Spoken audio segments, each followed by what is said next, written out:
Jammu Kashmir police में बड़े पैमाने पर फेरबदल किए गए हैं। 11 अजला के कई डीआईजी और पुलिस सरबराहान को तब्दील कर दिया गया है। 72 पुलिस अफसरान के तबादले भी हुए हैं। सुनील गुप्ता को डीआईजी जम्मू, सांबा, कठुआ बनाया गया है। वहीं शक्ति कुमार पाठक को असिस्टेंट डायरेक्टर एसीबी बनाया गया है। अल्ताफ अहमद खान आईपीएस जनूबी कश्मीर रेंज के नए डीआईजी होंगे। रईस मोहम्मद भट्ट आईपीएस को डोडा, उधमपुर रेंज में भेजा गया है। गांदरबल, डोडा, रामबन, रियासी, सोपोर, सांबा, कुपवाड़ा, पुंछ, रियासी, पुलवामा, किश्तवाड़ के पुलिस सरबराहान को तब्दील किया गया है।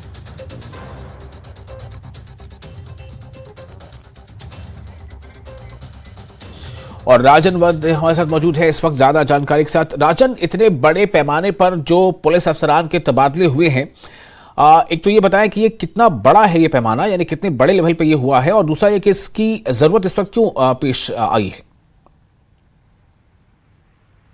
जी देखिए विशाल, बिल्कुल सही कहा। हालांकि लोकसभा चुनावों से पहले ये उम्मीद थी कि जो रिशफल है वो पुलिस डिपार्टमेंट में और एडमिनिस्ट्रेशन में आ सकता है, और ये लिस्ट अवेटेड थी, और जो कि अब आज सामने आ चुकी है। बड़े पैमाने पे ये रिशफल जो है वो पुलिस एडमिनिस्ट्रेशन में किया गया है। इसमें एडीजीपी लेवल से लेकर जो एसपी और एसएसपी रैंक के जो पुलिस ऑफिसर्स हैं उनका तबादला किया गया है।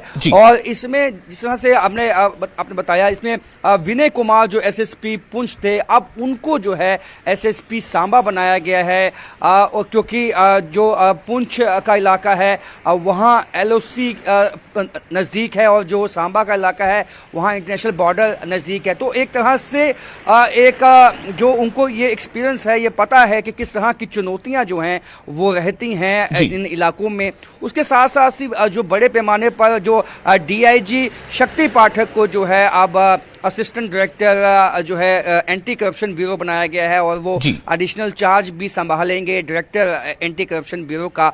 तो ये वाकई जो ये बड़ा फेरबदल आया है, ये कहीं ना कहीं उम्मीद तो थी, और लेकिन इस तरह से जिस तरह से जो सीनियर ऑफिसर्स हैं उनको जो है नई पोस्टिंग दी गई हैं, नए तबादले किए गए हैं। तो इससे साफ हो जाता है कि लोकसभा इलेक्शन से पहले जिस तरह से जो पुलिस के जो तबादले हैं, और अब इसके बाद ये भी उम्मीद लगा सकते हैं कि जो एडमिनिस्ट्रेशन में भी इस तरह के जो है तबादले हैं वो देखने में आ सकते हैं। और जो बेनामतोश हैं जो एसएसपी सांबा थे, उनको अब एसएसपी क्राइम बनाया गया है, और शैलेंद्र सिंह हैं वो एसएसपी रेलवे बन चुके हैं।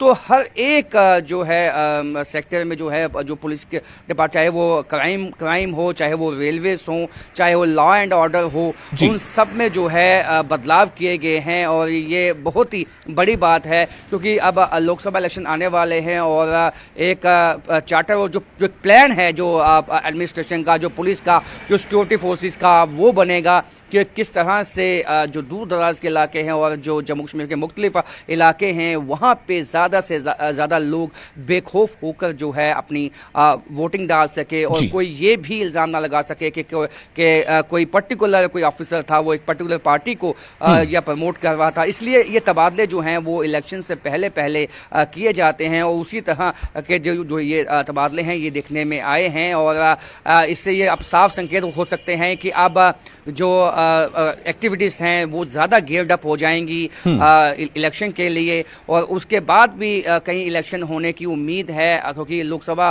के इलेक्शन के बाद जिस तरह से एलजी मनोज सिन्हा ने पहले से ही वाजे किया है कि यहाँ पे जो लोकल बॉडीज़ और पंचायत के भी इलेक्शन हो सकते हैं। तो उससे पहले भी ये जो बड़े पैमाने पर जो ये बदलाव किए गए हैं पुलिस एडमिनिस्ट्रेशन में, इसको बहुत ही अहम हम तरीके से देख सकते हैं, और ये बहुत ही अहम साबित होने वाला है आने वाले दिनों में। जी विशाल। तो राजन, क्या ये मान लिया जाए कि कहीं ना कहीं ये तमाम जो तबादले हैं उनका जो मुख्य उद्देश्य है वो चुनावों से पहले की तैयारी है? बिल्कुल, देखिए हमने पहले भी पुलिस एडमिनिस्ट्रेशन में बदलाव देखे हैं, लेकिन इतने बड़े पैमाने पर 59 लगभग जो हैं सीनियर पुलिस ऑफिसर, जिसमें एडीजीपी रैंक के लोग हैं और एसएसपी एसपी रैंक के ऑफिसर्स हैं। तो ये आप देख सकते हैं कि इसको हम एक छोटा बदलाव नहीं देख सकते, एक बड़ा बदलाव है, एक बड़ा फेरबदल है पुलिस एडमिनिस्ट्रेशन में। और ये अमूमन हमें जब भी लोकसभा चुनाव आते हैं या असेंबली चुनाव आते हैं उससे पहले देखने में आता है। और मैं ये भी कह सकता हूं कि इसके बाद जो सिविल एडमिनिस्ट्रेशन है उसमें भी इस तरह के बदलाव हमें आने वाले दिनों में देखने को मिल सकते हैं। जी विशाल। जी, बहुत शुक्रिया आपका राजन, तमाम जानकारी के लिए। तो जैसा राजन वैद बता रहे थे कि इतने बड़े पैमाने पर जो तबादले हैं आमतौर से ऐसा देखा जाता है चुनाव से ठीक पहले, इसलिए ऐसा माना जा रहा है कि चुनाव पूर्व जो एडमिनिस्ट्रेशन है उसकी अपनी तैयारियां हैं और किसी भी तरह से कोई चूक या किसी भी तरह से कोई एडमिनिस्ट्रेशन में कहीं कोई लूप होल ना रह जाए, उसको लेकर के जो काबिल अफसरान है उनकी योग्यता के मुताबिक उन्हें ये जिम्मेदारी सौंपी गई है। आगे बढ़ेंगे। जम्मू कश्मीर में शदीद सर्दी पड़ रही है। बालाई इलाकों में बर्फबारी होने से खुश्क दौर का खात्मा हो गया है, जिससे सियाहती शोबे से वाबस्ता अफराद, काश्तकारों समेत मकामी लोगों में खुशी की लहर दौड़ गई है। बीती रात कश्मीर के मुताबिक